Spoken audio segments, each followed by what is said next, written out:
Hello students, today's topic is matrix multiplication. भाई दो matrix को मल्टीप्लाई कैसे किया जाता है, हम इसके बारे में डिस्कस करेंगे।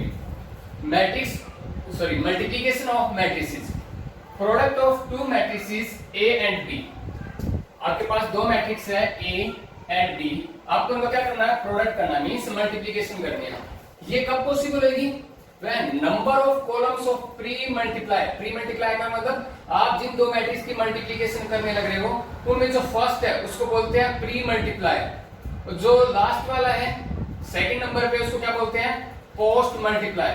इसने कहा है number of columns of pre multiply is equal to number of rows of post multiply. Pre multiply की नंबर ऑफ कॉलम्स अगर इक्वल है पोस्ट मल्टीप्लाई की नंबर ऑफ रोज, तभी मैट्रिक्स मल्टीप्लिकेशन पॉसिबल है। देखो भी मैं फिर से रिपीट कर रहा हूं, अगर आपको किसी दो मैट्रिक्स की मल्टीप्लिकेशन करनी है तो उस केस में आपको मल्टीप्लिकेशन के लिए कंडीशन फुलफिल होनी जरूरी है। कौन सी? कि प्री मल्टीप्लाई मैट्रिक्स की नंबर ऑफ कॉलम्स इक्वल होनी चाहिए पोस्ट मल्टीप्लाई की number of rows, then matrix multiplication is possible. Now properties of matrix multiplication. अब हम मैट्रिक्स मल्टीप्लिकेशन की प्रॉपर्टीज के बारे में डिस्कस करते हैं। हमारे पास तीन मैट्रिक्स हैं, A B and C are three matrices. A B and C are three matrices such that their product is defined. ये तीन मैट्रिक्स ऐसे ली गई हैं कि इनके प्रोडक्ट क्या है, डिफाइंड है। मींस मैं इनका प्रोडक्ट करूं तो वो क्या है, डिफाइंड है। उस केस में आपकी फर्स्ट प्रॉपर्टी ये कहती है A B is not equal to B a. अगर आप ए को बी से मल्टीप्लाई करते हो या फिर बी को ए से मल्टीप्लाई करते हो तो वो हमेशा इक्वल नहीं आता है। कुछ केसेस में इक्वल आ जाता है लेकिन सभी केसेस में इक्वल नहीं आता, इसलिए जनरली नॉट कॉम्यूटेटिव। इसलिए हम इसको क्या कहेंगे कि भी matrix multiplication in case of this condition is not equal. जैसे फॉर एग्जांपल अभी मेंशन कर रखा है A B is not equal to B A, generally not commutative. अगर ये इक्वल होता तो इसमें क्या कहा जाता, जनरली कॉम्यूटेटिव। सेकंड प्रॉपर्टी क्या कहती है, अगर आप a को b से मल्टीप्लाई करते हो उसके बाद अगर आप c से मल्टीप्लाई करते हो या फिर b को c से मल्टीप्लाई करने के बाद उसको a से मल्टीप्लाई करते हो, उस केस में रिजल्ट क्या रहता है, आपका इक्वल रहता है। This is associative law. इसको हम क्या कहते हैं, एसोसिएटिव लॉ कहते हैं। थर्ड प्रॉपर्टी क्या कहती है, अगर आप आइडेंटिटी मैट्रिक्स को a से मल्टीप्लाई करो या फिर a को आइडेंटिटी से मल्टीप्लाई करो, रिजल्ट आपका क्या आएगा, a मैट्रिक्स आएगा। Where I is identity matrix of matrix multiplication. यहाँ पे I क्या है, आइडेंटिटी मैट्रिक्स है किसकी, मैट्रिक्स मल्टीप्लिकेशन की। आपकी तीन प्रॉपर्टीज हो चुकी हैं, अब फोर्थ प्रॉपर्टी क्या होगी।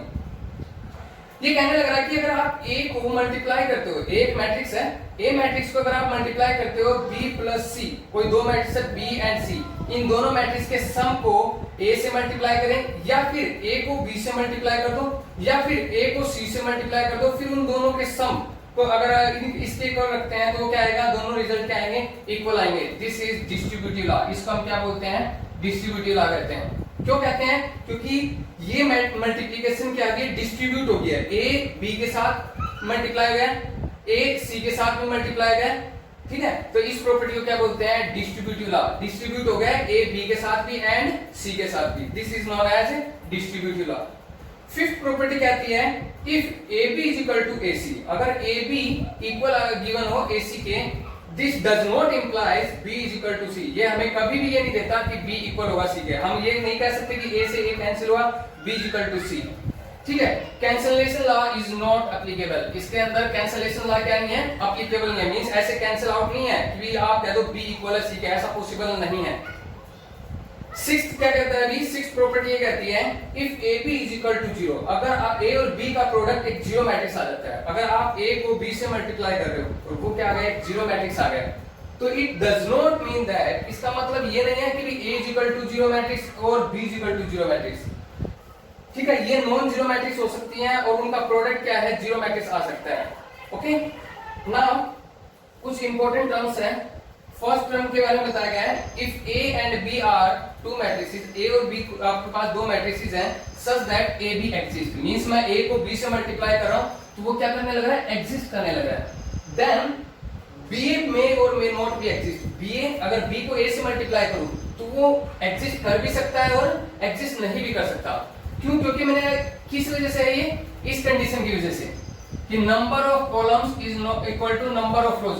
प्री की नंबर ऑफ, प्री मैट्रिक्स है ना, प्री मल्टीप्लाई, उसकी नंबर ऑफ कॉलम्स इक्वल होनी चाहिए पोस्ट मल्टीप्लायर के नंबर ऑफ रोज के। उस केस में क्या है, मल्टीप्लिकेशन पॉसिबल है। तो ये कहने लग रहा है कि ए बी एग्जिस्ट कर रहा है, तो बी ए एग्जिस्ट कर भी सकता है, नहीं भी कर सकता है। किस केस में एग्जिस्ट करेगा? जब दोनों मैट्रिक्स स्क्वायर मैट्रिक्स हो और सेम ऑर्डर की, तब तो ये एग्जिस्ट कर जाएगा।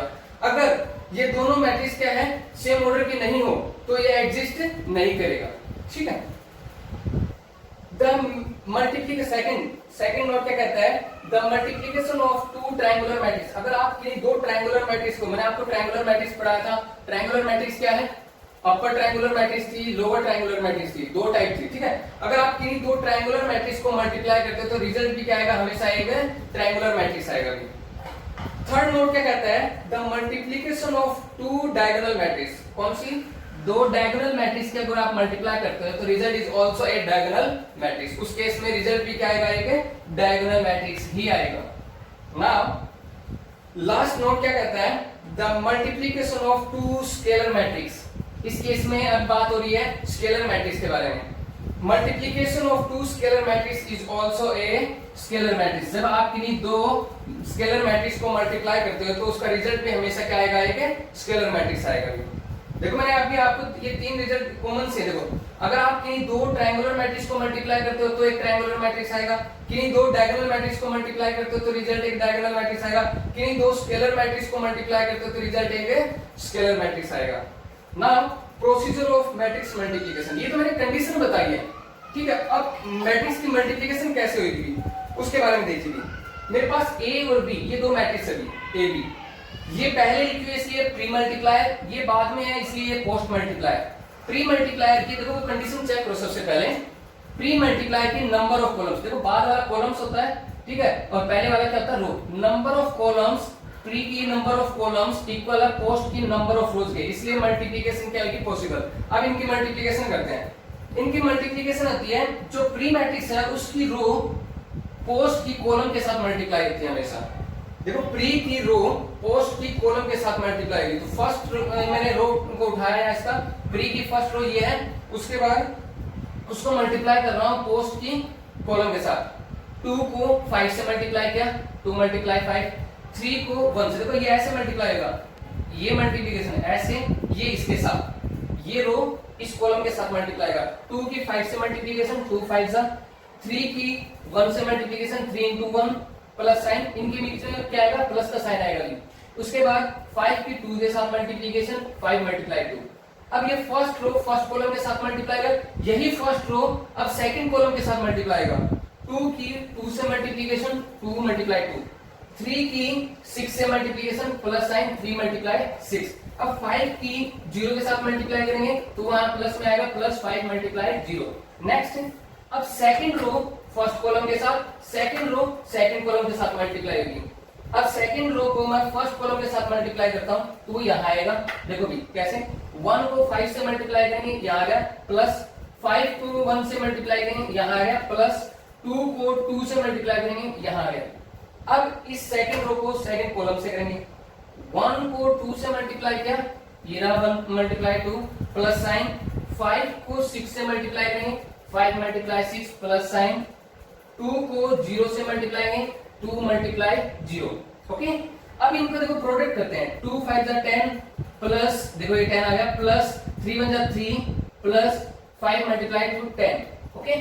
उसके बाद ये 2 2 जा 4 plus 3 multiply 6 8, sorry 3 multiply 18 plus 5 multiply 0 0। Now 1 5 जा 5 प्लस 5 1 जा 5 प्लस 2 2 जा 4। अब नेक्स्ट 1 2 जा 2 प्लस 5 मल्टीप्लाई 6 कितना आ गया, 30 प्लस 2 मल्टीप्लाई 0 0।